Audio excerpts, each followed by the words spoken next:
Alright. So I know I've been slacking. I think I was going to tell another story about the old El Camino.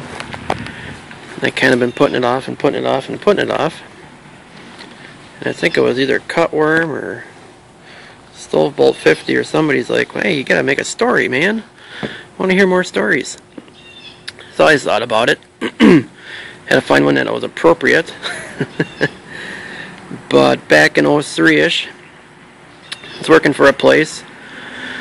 And he did diesel performance and all that stuff and pickups. And one of the employees there had a, I think it was a 2000 or 01 Ford F350 7.3, all built up. And that particular day, he just got done, putting on, it's like a bigger exhaust and a bigger tuner and this and that and da da da da. And we were on our way to lunch, and at the time I had the El Camino there. Had the big block in it at that time. So my buddy Scott and I, another employee, and actually a good friend now, he jumped in my car and off we went to Wendy's. And the road we went down had, a million stoplights on it. And Andy, who was driving the truck, his truck, he was behind us a little ways. Well, eventually caught up to us at a stoplight, and okay, light turned green and we both take off. And I wasn't, getting on it, but I was, getting on it. He was too. But just blew his doors off. Of course, the next light comes up. It turns yellow, and alright, we gotta stop. Light turns red, we stop. We're still, lined up now at the next light. And I looked over at Andy, and you can see he's a little bit mad. So I kind of looked at Scott. I go, well, hang on. So I ratchet shifted it down to first gear, and light turned green, and off we go again. And I probably had him by a good car length before the next light turned yellow, and we had to stop again.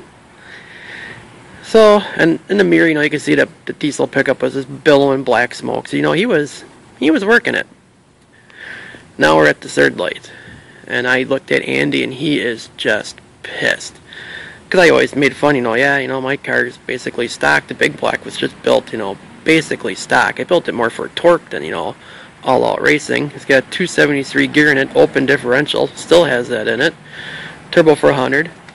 Yeah, it's got a ratchet shifter in it, and the suspension's a little bit beefy, but it's basically just a nothing of a car. And I always would tell him that, and now he's just, you could look over there and he's just pissed. Scott, he's sitting in the passenger side. He's just giggling like a kid going to a chair, and he's just like, now what? I go, I don't know, but he's going to really try everything he's got to beat us now. So I go, you're going to really have to hang on, because we're going to let it all hang out this time. And actually, the particular light that we're waiting on is the light that crossed over the bridge, over the freeway. So it was a little bit longer stretch, but it had a big crown in the bridge when you crest the bridge and then come down the other side. So I ratcheted it down into first gear, and I actually stalled it up a little bit, just before the back tires started spinning. And we're waiting for it, and I can hear him. He had that diesel just pegged tight to that converter. I'm sure he had it in four-wheel drive, too. Light turned green, and it was just a haze. He actually beat me off the line, baby, by, the first 20, 30 feet. And by the time the old big block wound out, he had no chance. I didn't even look at the tack. I was just, running it right up tight. Slammed it into second, and actually the back end did a little bit of a wiggle.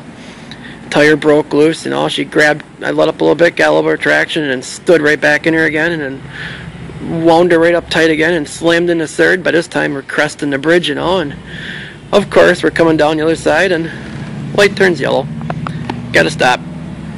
I didn't have him by a lot. Probably, I think he never really got past my, I'd say, passenger door, but he could not catch me. Of course, like I said, light turned yellow, had to stop. Well, bringing this girl to a stop again at high speed. And the front brakes, I did convert to disc brakes, thank God. But I pretty much smoked those pads. We got to that stoplight and the smoke just billowing off the front wheels. It's like, yeah, we're done. Pedal got a little soft there.